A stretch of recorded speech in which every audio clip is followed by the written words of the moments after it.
Electric current क्या है, इसके बारे में कभी आपने सोचा है? जैसे कि हम फिजिक्स का ये चैप्टर जो पढ़ रहे हैं, इसमें जो इलेक्ट्रिसिटी है, मतलब जो लाइट है, जो विद्युत है, विद्युत में धारा ये क्या है? तो किसी भी चीज में या किसी भी चीज का अचानक फ्लो होना, किसी भी चीज का अचानक फ्लो होना वो धारा है। पानी की धारा, दूध की धारा, मतलब अचानक इलेक्ट्रॉनों का बहना विद्युत धारा कहलाता है। याद रखना कि जो हमारे पास एक एम्पियर में 625 और 15 जीरो, अब लगा लो, आप इसको जोड़ लीजिए, 1 2 3 4 5। तो मतलब एक एम्पियर में हम ये कह सकते हैं कि जो हमारे पास में एक एम्पियर है, एक एम्पियर में इतने सारे इलेक्ट्रॉन होते हैं। एक एम्पियर में जब भी किसी को करंट लगता है, याद रखना, अचानक जब हमें कोई भी शॉट गलता है तो एक सेकेंड में, मतलब हमें कह सकते हैं कि इलेक्ट्रॉन पर सेकेंड, मतलब एक सेकेंड में इतने सारे इलेक्ट्रॉन उसकी शरीर में चले जाते हैं। तभी सारा पूरा हिल जाता है शरीर हमारा। जब झटका गलता है ना, तो झटके गलने में क्या होता है, पूरी बॉडी हिल जाती है हमारी, होता है ना। तो मतलब सोचिए कि मतलब इतने सारे इलेक्ट्रॉन एक एम्पियर में होता है, और जितना ज्यादा एम्पियर बढ़ेगा, अगर 20 एम्पियर बढ़ जाता है, हम 20 एम्पियर की बात करें, जब 20 एम्पियर में का इलेक्ट्रॉन अगर हम देखेंगे, करंट देखेंगे, तो कितने सारे पर सेकेंड जब हमको 20 एम्पियर का करंट लगेगा तो आदमी की क्या हालत होगी, आप ये सोच सकते हो। खाली एक एम्पियर में जब इतने सारे इलेक्ट्रॉन निकलते हैं तो 20 एम्पियर में कितने सारे इलेक्ट्रॉन निकलेंगे। और इसको एक एम्पियर को हम ऐसे भी लिख सकते हैं, इसको शॉर्ट में, कि 625 इंटू 10 का पावर 18 पर सेकेंड इलेक्ट्रॉन, ये एक एम्पियर में होता है। तो मतलब जब करंट हमको लगता है, जितना ज्यादा एम्पियर बढ़ेगा, जितना ज्यादा एम्पियर बढ़ेगा उतना ज्यादा वोल्टेज बढ़ेगा, उतने ज्यादा इलेक्ट्रॉन बढ़ेंगे, उतना ज्यादा करंट लगेगा हमको। तो इसमें हम देखेंगे कि जो हमारे पास में जो वोल्टेज होता है, वोल्टेज, और जो इलेक्ट्रॉन होते हैं, और एक होता है रेसिस्टेंट, मतलब आर, प्रतिरोध, इलेक्ट्रॉन वोल्टेज। वोल्टेज क्या करता है, जितना ज्यादा वोल्टेज होगा, वोल्टेज यहां से यहां भेजेगा, वोल्टेज यहां से यहां भेजेगा, वो ढकेलेगा।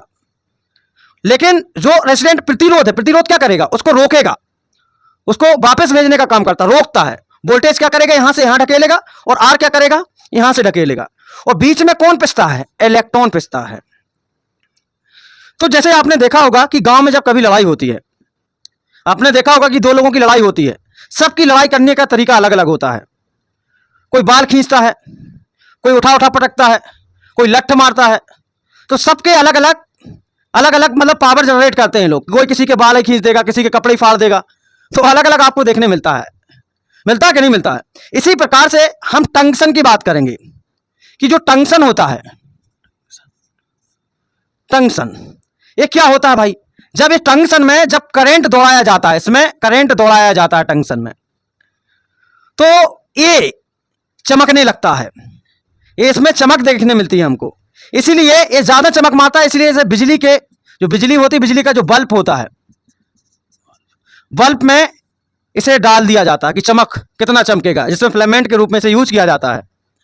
और इसी प्रकार से नाइकोम होता है, दूसरा जो नाइकोम होता है, जब इसमें करंट दौड़ाया जाता है, इसमें वोल्टेज छोड़ा जाता है, मतलब वोल्टेज और आर, तो वो भी उसको रोकता है, और बीच में तो यूं लाल हो जाता है। जैसे आपने देखा होगा कि हीट में, जैसे मान लीजिए हीटर हो गया, हीटर का वायर हो गया, लेकिन बेचारा जब वोल्टेज, जितना वोल्टेज यहां से आएगा उतना वो यहां से क्या करेगा, रोकेगा, तो बेचारा वो लाल हो जाता है, ठीक है ना। और जब लाल होता है, और जब वोल्टेज कम होता है, तो बेचारा यूं डाउन हो जाता है।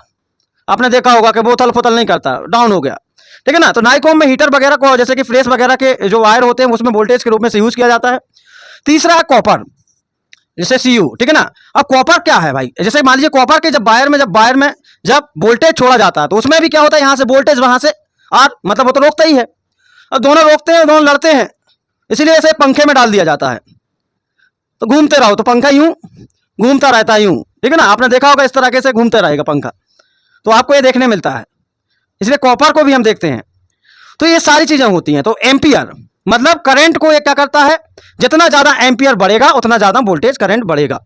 तो अलग अलग एम्पियर है। मतलब लाइट की स्पीड जो है वो भयानक है। हम ये कह सकते हैं कि पता नहीं 1 सेकेंड में कितने हजारों किलोमीटर ये जा सकती है। और कभी भी आपने देखा होगा कि जब लाइट आती है तो ऐसा तो नहीं कि वो जल रही है, वहां की लाइट जल रही, वो दिख रही है हमको, आ रही है धीरे धीरे करके, मतलब एकदम से शक हो जाती है पूरी लाइट। आप देखते हो हजारों किलोमीटर पर सेकंड हम लाइट को दौड़ा सकते हैं या दौड़ सकती है। डिपेंड करता है वोल्टेज, जितना ज्यादा वोल्टेज बढ़ेगा उतना स्पीड से हम इसे भेज पाएंगे। तो आपने ये भी देखा होगा कि जो ट्रांसफार्मर होता है जिसमें 64,000 केवी वोल्ट लाइट से लेकर 32 से लेकर 11 जो हमारे ट्रांसफार्मर में पहुंचती है, ये सारे वोल्टेज अलग अलग वोल्टेज जो कन्वर्ट किए जाते हैं धीरे धीरे करके। लेकिन ज्यादा वोल्टेज का काम ये होता है कि ज्यादा डिस्टेंस तक भेजना, उसे कवर करना। आपने इसके बारे में देखा होगा, पढ़ा होगा इसके बारे में। तो हमें देखना है कि करंट, विद्युत, ठीक है ना, तो धारा आपको समझ में आ गई होगी क्या है ये, वोल्टेज क्या है, इलेक्ट्रॉन क्या है, आर का काम क्या है, ये सारी चीजें आपको समझ में आ गई होंगी। और इसमें एक चीज और होती है जिसे हम कहते हैं एसी और डीसी। एसी का क्या क्या काम होता है और डीसी का क्या काम होता है, तो आपने पढ़ा होगा इसके बारे में। तो देखिए जो एसी है, एसी और डीसी, एसी का जो करंट होता है वो हम ये कह सकते हैं कुछ इस प्रकार से चलता है हर्ट्ज में, ठीक है ना, इस प्रकार से, मतलब 50 हर्ट्ज, ठीक है ना। जैसे हम कह सकते हैं 50 बार ये क्या करता है, ऐसा जाता है, फिर यहां आता है, फिर नीचे जाता है, फिर ऊपर जाता है, फिर नीचे जाता है, फिर ऊपर, फिर नीचे, तो 50 बार होता है। मतलब अगर हम हाथ को ऐसे ऐसे हिलाएं इसको, ठीक है ना, तो हम 1 सेकंड में, पर सेकंड बताया गया 50 हर्ट्ज, ठीक है ना। मतलब ये एसी का करंट होता है जो, मतलब 1 सेकंड में ये यहां से ऊपर और नीचे, ऊपर नीचे, ऊपर नीचे, ऊपर नीचे, 50 बार क्या करता है, ऊपर नीचे होता है जो एसी होता है। और बीच में क्या होता है, डाउन भी होता है, लेकिन हमें पता इसलिए नहीं चल पाता क्योंकि पर सेकंड 50 बार ऐसे ऊपर नीचे हो जाता है और इसका करंट उतना भयानक नहीं होता है, ठीक है ना, एसी का जो होता है। लेकिन जो डीसी है, डीसी का जो करंट है, अगर वो किसी को लग गए, डायरेक्ट करंट होता है, आदमी निपट जाएगा क्योंकि ये डायरेक्ट है, ठीक है ना। और इसका जो करंट घलता है आदमी को, मम्मा के चला जाता है वो, ठीक है ना। डीसी जो होता है, एसी और डीसी, याद रखना इसके बारे में, ठीक है ना। तो ये करंट होते हैं और करंट में हम अलग अलग सर्किट के रूप में से काम करते हैं। अब आगे हम इसमें पढ़ेंगे नेक्स्ट टॉपिक में